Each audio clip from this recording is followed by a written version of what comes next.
Good morning. In the last class, we were discussing about virtual memory, which is part of main memory management component of the operating system. In today's lecture, let's look at file system and its implementation, so which is associated with a secondary storage management component of OS. Before I discuss about file systems in detail, we will have to have the understanding of physical structure of magnetic disks. So let us quickly look at organization of magnetic disk first. This is how a magnetic disk would look like. This has circular CD shaped disks which are called platers. They are stacked as shown in the figure. Top portion of this plater and the bottom of the plater are made up of magnetic material, so you can store the data on both the sides, and we can use a read-write head to read the data from these platers.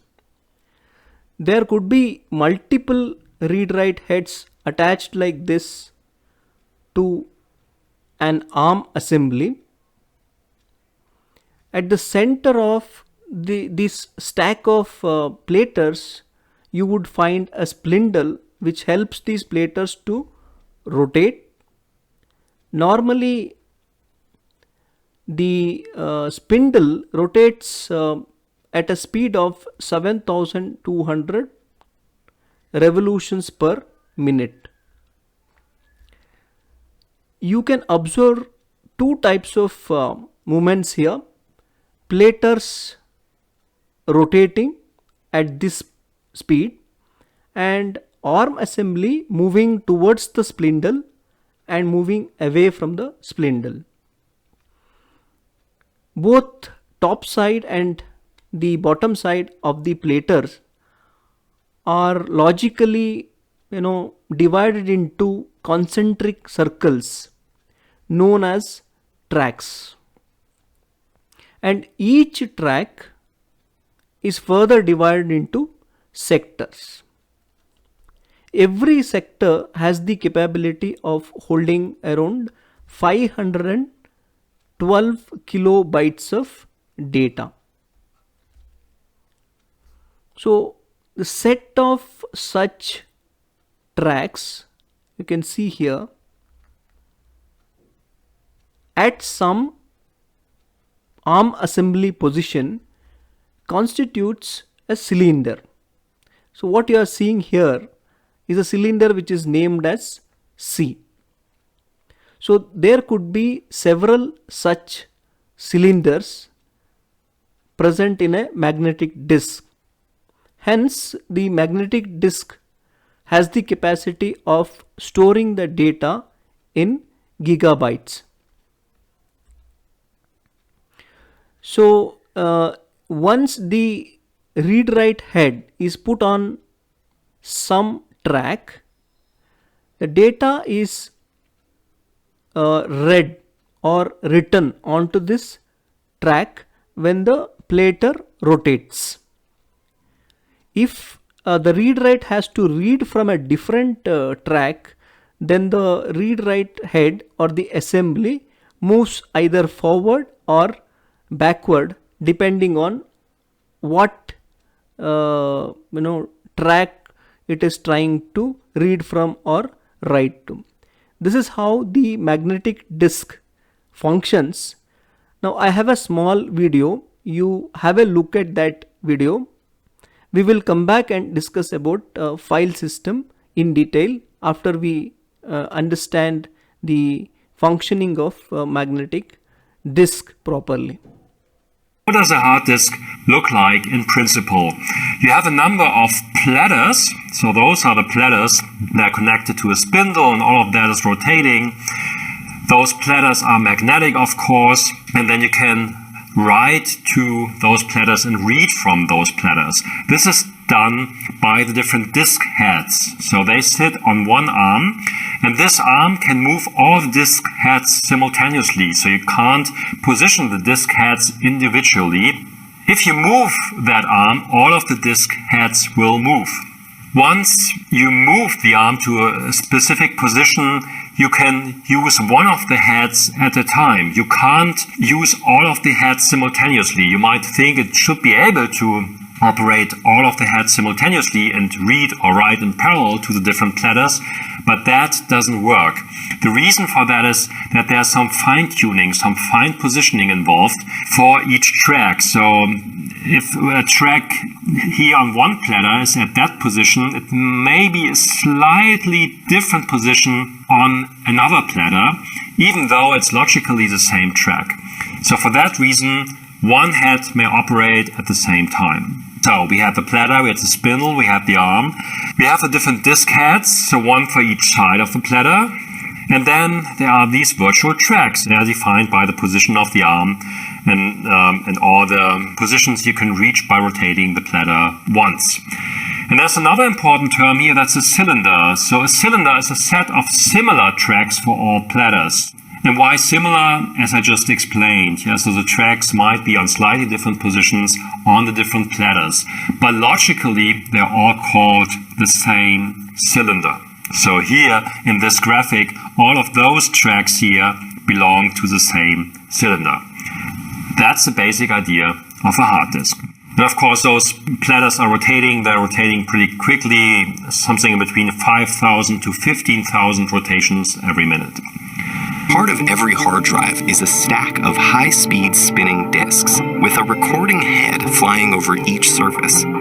Each disk is coated with a film of microscopic, magnetized metal grains, and your data doesn't live there in a form you can recognize. Instead, it is recorded as a magnetic pattern formed by groups of those tiny grains. In each group, also known as a bit, all of the grains have their magnetizations aligned in one of two possible states, which correspond to zeros and ones. Data is written onto the disk by converting strings of bits into electrical current fed through an electromagnet. This magnet generates a field strong enough to change the direction of the metal grain's magnetization. Once this information is written onto the disk, the drive uses a magnetic reader to turn it back into a useful form, much like a phonograph needle translates a record's grooves into music. But how can you get so much information out of just zeros and ones? Well, by putting lots of them together.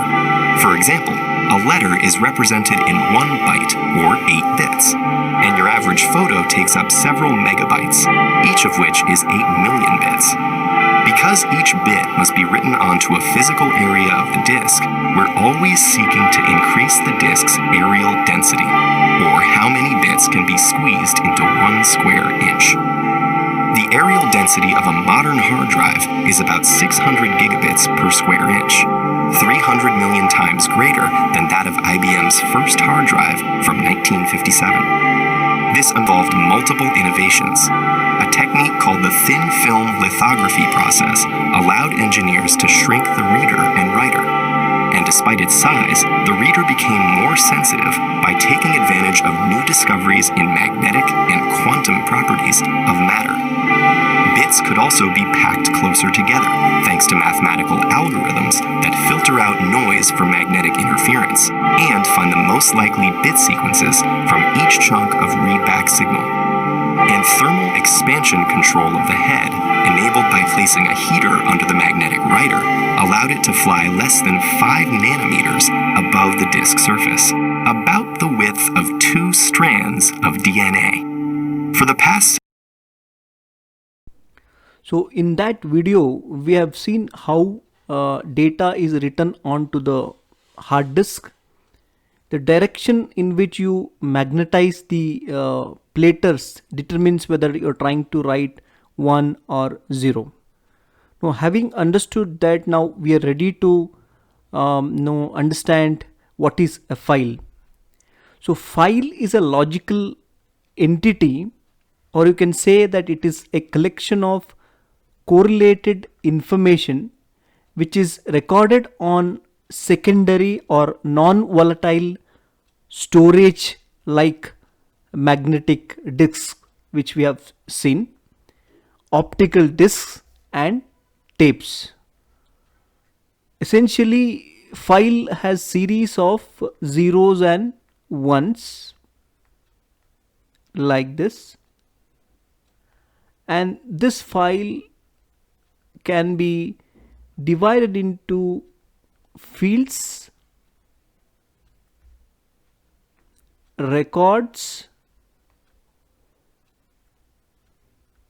lines and pages. For example, now if you have file related to a student, let's say student.txt is a file stored on the hard disk. It has got all the data or the information that are related to a particular student or students. Now, what is a field? For example, the name of the student could be a field. Like this, you could have stored several information in the fields related to a student.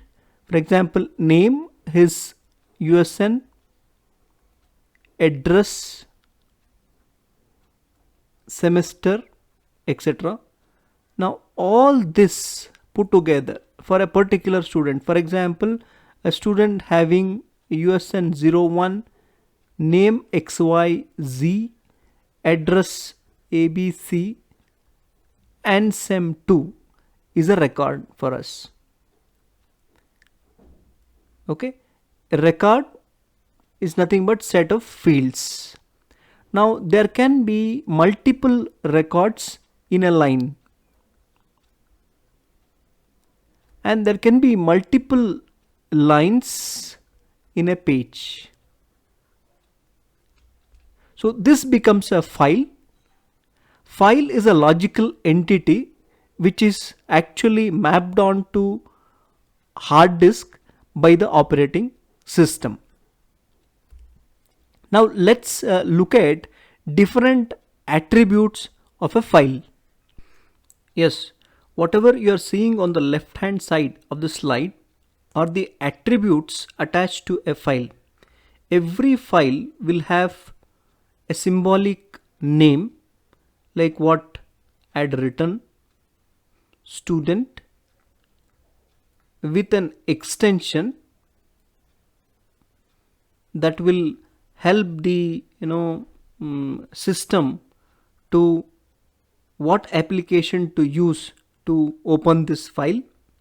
And every file will have an unique number attached to it called file identifier or file ID, which will not be in the human readable form. This txt indicates the type of the file. This is a text file. Similarly, there could be a video file, there could be an image, and every file will have an appropriate extension that indicates the type of the file. And the file location information, where the file is actually located in the hard disk, size of the file, protection information such as whether this file can be read and written to, or it is an executable file. All this information is also attached to file. And time of creation of the file, date of creation, and who was created and when was it last modified. All these informations are also attached to a file. So these are the attributes that gets attached to a file. On the right hand side of the slide, I have shown the file attributes that are attached to a PDF file. You can see here the name of the file. This is the symbolic name that I have given to a PDF file, OS 18CS43 hyphen second space IA. This is the file name.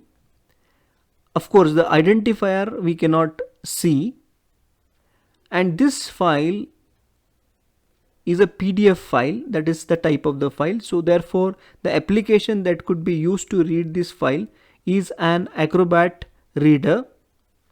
And where is this file actually located? This is the path which shows where the file is actually located. What is the actual size of the file? That is 114 KB, but size on the disk, we add some more data to this file, okay, such as the protection and the information which helps the driver to read the file or write into the file, etc. So therefore on disk its size will be normally more than its actual size. So it is 120 KB in this case. And the date of creation, time of creation, date of lost modified, time of modification, and last accessed, all these things will get attached to the file. So what you are seeing here is that I have created the file and immediately I have accessed the file. That's what is the information that you can get from these timestamps. And the protection, whether it is a read-only file, hidden file, or execute file, all these options you can see. And security related information such as whether the file is created by the owner of the computer system, or whether this file has come from a different computer, carries any threat or not. All such information are attached to a file and are known as file attributes. Hope these things are clear. Now let's look at what are the different types of files which are commonly used or stored in a computer system. Every file will have a file type. This will help the operating system to decide on what specific operations to be performed on this file. The idea is that the file type is made part of the file name itself. For example, if we have created a file abc dot, let's say, PDF, this is a PDF file or print file. This file name has got two parts separated by dot.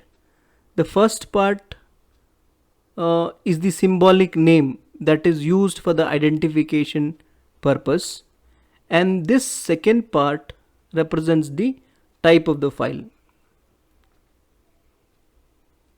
So just by looking at the name of the file, either the user or the operating system will come to know what type of file is that. So this table which I have given here shows several common file types used in a computer system.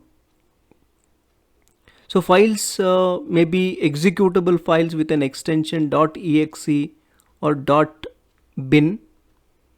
When you find this extension, it is understood that these files are executable files and ready to run. Similarly, there could be object files, source files containing the source code written using a particular programming language. For example, exe1.c could be a file name which says that it is a file which contains source code written using programming language C. Similarly, a batch file can have an extension .bat or .sh. So it goes on like that. A library file will have an extension .lib or .dll. An image file will have an extension .jpg or GIF.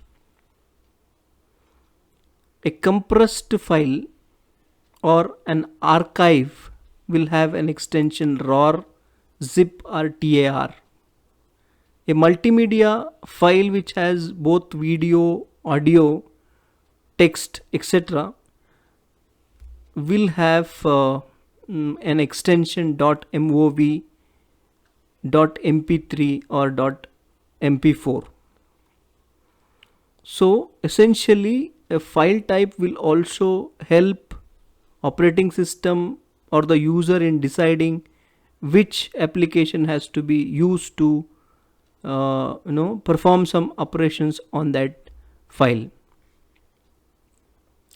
Now let's look at what are the different operations which are commonly performed on a file. Basically there are 6 operations that are performed on a file. First one is creating a file. This operation involves 2 activities. One is finding a place in the file system to accommodate this file. The second activity is to make an entry in the directory after the file is created. The next operation is writing to a file. Here a file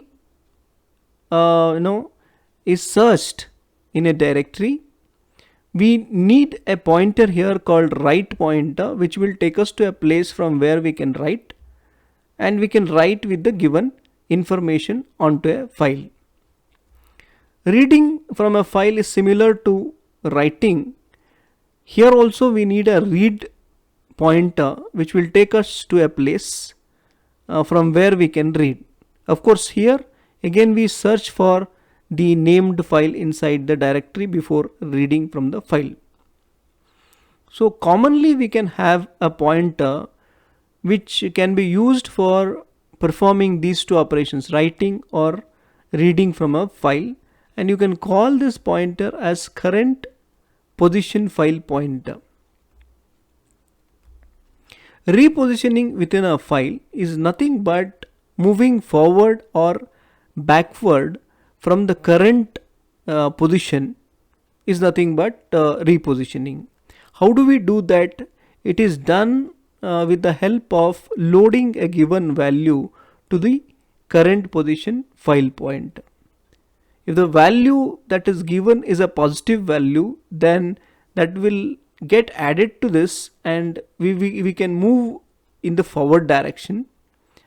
If the given value is negative, then we can move in the reverse direction. Thus we can reposition inside a file. Next is deleting a file. Here also we identify the file first, or we search for the file first in the directory. Then we release the file space, or we make that file space free so that other files can use it.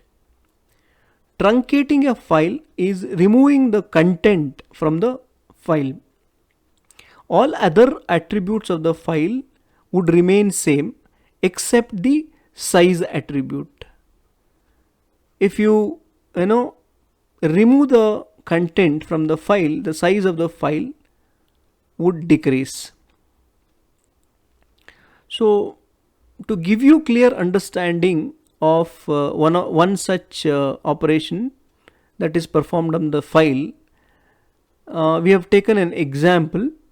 fopen is a system call in C programming language which will help us to either open an existing file in different modes. It could be read mode, write mode, append mode, or create a new file if the file is not existing in the file system. fclose is another system call which helps us to close the opened file. fptr is a pointer to the file that will help us to close a particular file. Like this, we have several system calls in C, like fclose, fseek, fwrite, fread, etc. So basically these are the operations that are performed on a file. Let's now look at different accessing methods used to access records within a file. There are three accessing methods: sequential access, direct or random access, indexed sequential access. Let's assume that there are several records like this inside the file R4 so on Rn. In the first method, that is in sequential access method, if you have to read this record R3 and your current position file pointer points to this record R2, then you will have to read the record R1 first, then R2, then R3 in sequence. That is, you can use the commands like read next. So this is a command which reads the next record and automatically updates the pointer. It adds 1 to the current position file pointer. So when you use the same command again, you will be reading the next record. Similarly, you can use write next. So this kind of sequential access method is used in magnetic tapes.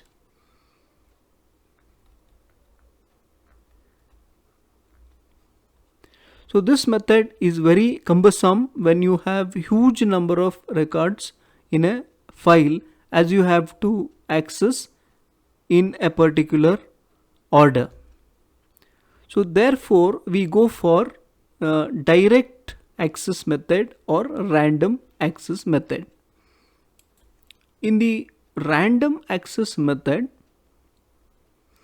see, the records could be like this. Let's say these two records are there in disk block 0 and records like this R3 and R4 of the same file in disk block 1 and so on. Here in direct or random access method, the file pointer can be taken to an exact record. For example, if you are trying to read the record R4 and if it is at a distance of, let's say, 10 bytes from the beginning of the block, that is from here, so you can use this as n, and also block number can also be given, something like this. So you read next will not work in this case. Here you may have to have a command like this, which will take you to the first block, and the value of n can be used to read record R4. This n could be added to the the address of the first location in that block, so that you will get the address of R4 and you can read it. Similarly, write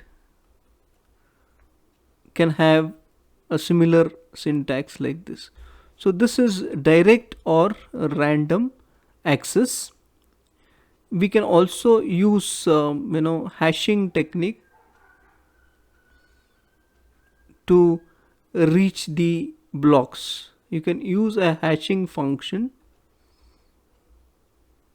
and whatever the record that you are trying to read, that will get converted into direct address or hashing value, which could be used to locate the block in the hard disk. This kind of access method is called random access method.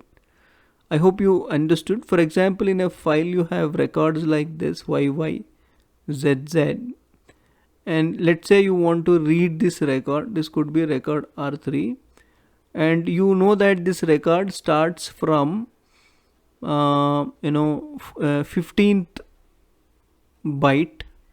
So this 15 can be passed to read, assuming that you are reading within a block. So you can pass 15 to the read function. This will add 15 to the starting address of the block, so that you will directly go to this record, unlike sequential access method. In indexed sequential access method, we create an index on all these blocks. For example, we have files in different blocks like this: block 0, block 7, block 9. Now we are going to create an index file first. This index file will have two fields: key field and the block number. So we use this key as index and we get the block number. For example, this could point to this, and this could point to 7, and so on. So depending on the key, this is an index file. Suppose if you are trying to read some record from this block, okay, so you can the key value will be this. So first you will have to read the index file and index into this file to get the block number. Once we get the block number, we can get this record in a sequential manner. We can reach this record in a sequential manner. Therefore it is called indexed sequential access.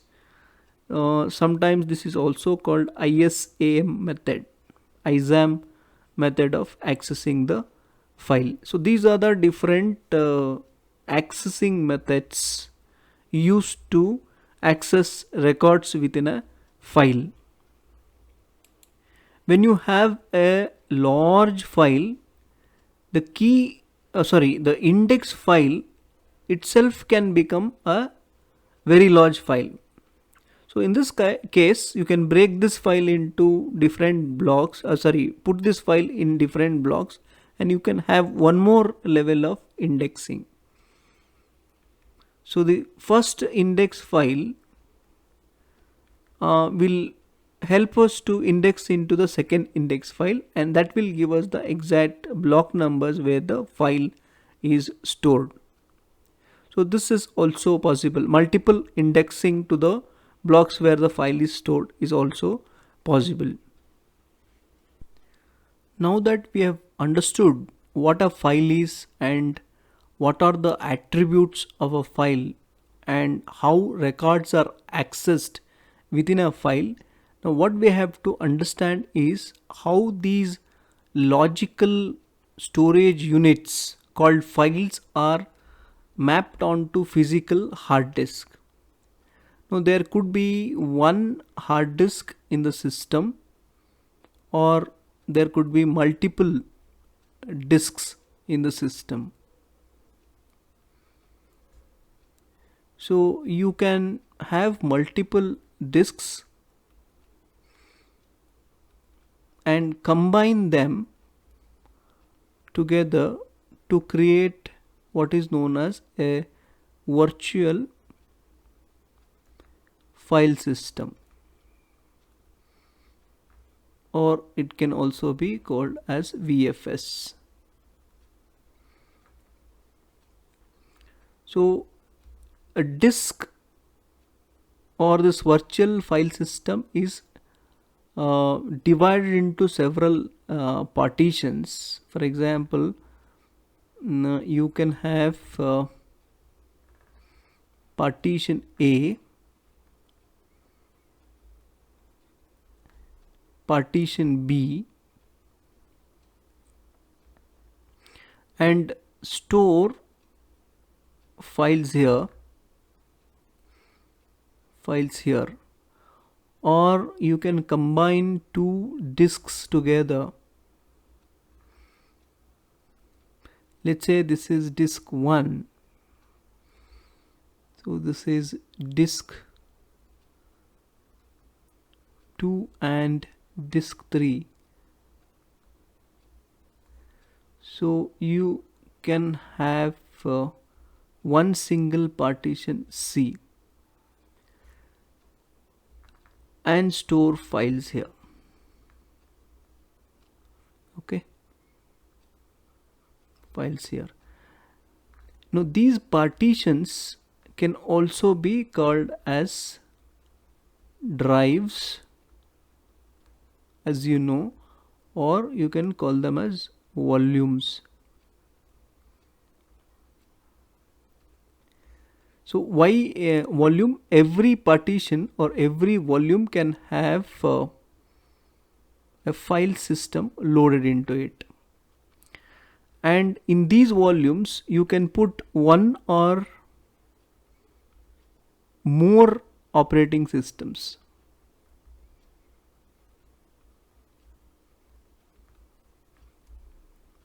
You can have Windows stored in partition A, you can have Linux stored in partition B, and you can boot them separately. So it is called as a dual booting system. You can have a boot record inside the partition A for Windows, and you can have boot record or boot file inside the partition B for Linux, and you can boot them separately. For you can select one of those operating systems while booting. Now you should have some space to have information about all the files which are stored in that particular volume or partition. So this space is called, you can call it as volume table of contents.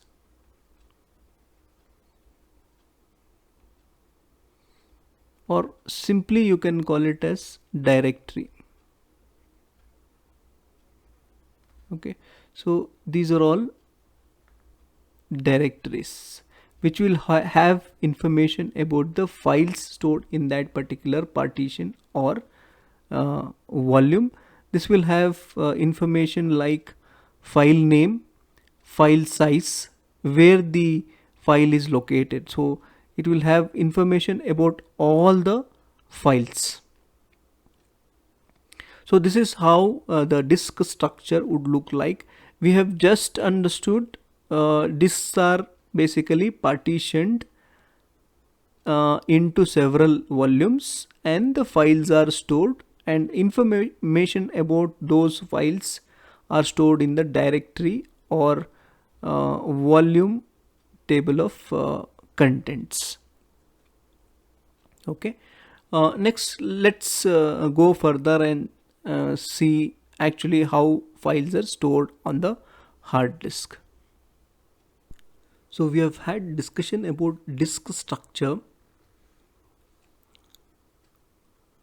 We can have RAID kind of architecture, where RAID stands for redundant array of independent disks. We know that in a volume or a partition, several control blocks are stored. The first one is the boot control block. The second one is the volume control block.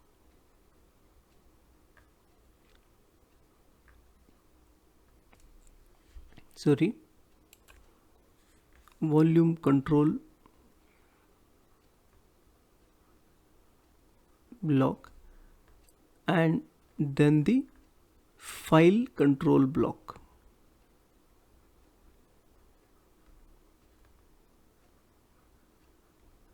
This boot control block has got all the information which is required to boot an operating system, and volume control block has information about the blocks in which the files reside, and the file control block has several information such as when the file was created, what is the size of the file, where the file is located, and such things. Okay, now with this understanding, let's see how directory could be implemented. There are two ways. The first method is the linear list method, and the second method is hashed table method. In the linear list method, if you look at the directory will have entries like this. The first field is going to be the file name.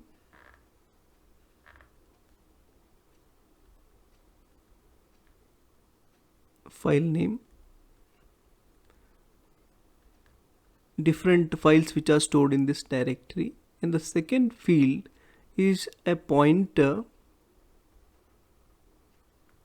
to the block where this file is stored.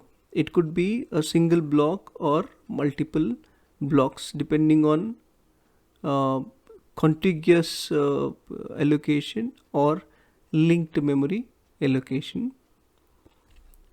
Now the problem with this approach is, if you have to create a new file, then you will have to search the entire list and make sure that this file does not exist, and then make an entry into the directory.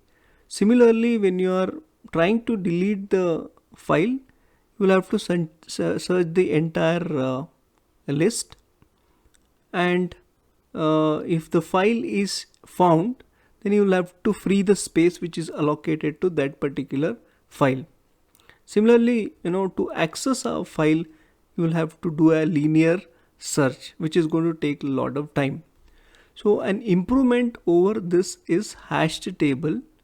So this hash table will contain a hash function which takes file name as the input and produces a pointer which directly points to the entry related to that file name in the directory. So that will give us the pointer to the block where the file is stored. Hope you have understood. In case of linear list, we linearly search for the entry related to the file that we are searching for, whereas in case of hash table approach, this hash function will directly take us to the entry related to the file that we are searching for. So this is going to bring down lot of time required to access a file. So this has got all the disadvantages of hashing attached to it. Otherwise, this will drastically improve the access time or reduce the access time. Let's now discuss about memory allocation methods for files on the hard disk. Like we discussed about memory allocation for pages in the main memory, here also we have contiguous memory allocation approach and linked memory allocation or dynamic memory allocation approach. So this contiguous memory allocation approach suffers from external fragmentation, which could be overcome using the linked memory allocation. Now let's see what is contiguous memory allocation. So if you see this diagram, there are 5 files inside the directory. The 5 files are given contiguous blocks. For example, if you see count is the name of the file. It is given 2 contiguous blocks 0 and 1. And what is the corresponding entry made in the directory related to this file? This file starts at block 0 and its length is 2, which means that it is going to occupy 2 contiguous blocks. Similarly, the file tr starts at block 14 and it is going to occupy 3 blocks, therefore its length is 3. Similarly, we have another file mail which starts at block 19 and it is going to occupy 6 blocks. So on. One more file list starts at block 28 and it occupies 4 blocks. So this is what is known as contiguous memory allocation, which could create lot of external fragments like this. Even inside the blocks also there could be some unused space which cannot be allocated to any of the files. So it suffers from both external and internal fragmentation. So to overcome this problem, we can go for dynamic memory allocation that I'll be describing in the next slide. So here in linked memory allocation, look at the difference between the entry made in the directory in case of contiguous memory allocation and linked memory allocation. Here there is a file by name Jeep stored inside the directory. So this starts at block number 9. So this is the block at which it starts, and this block has got a link to block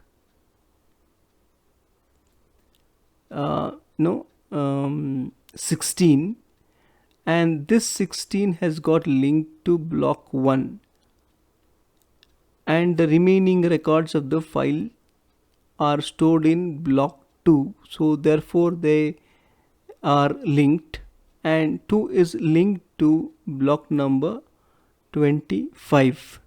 So that is the end block. This is how the different blocks or random blocks are allocated to a file. So here the block number starting from block number 9, 16, so it is a random block, and then there is block 1, block 10, and then the block 25. These are the blocks allocated to this file, and these blocks are not contiguous blocks. So how the blocks are traversed? The directory entry has got the starting block number. So when we go to that block, this block has a link to the next block, and it goes on like that till we reach the last block, and that entry is also found in the directory. So this is what is linked memory allocation. These are the two different ways of allocating the memory to the files. I'm going to stop here. So this completes our discussion on file system and implementation. There are some more small topics which are left. If possible, I'll make the video and upload to your Google Classroom, or otherwise you can reach me anytime through my WhatsApp number or my email ID. Okay, so I am going to conclude this operating systems course today. Please get back to me if you have any queries. Thank you so much, all of you. I wish you all a good luck.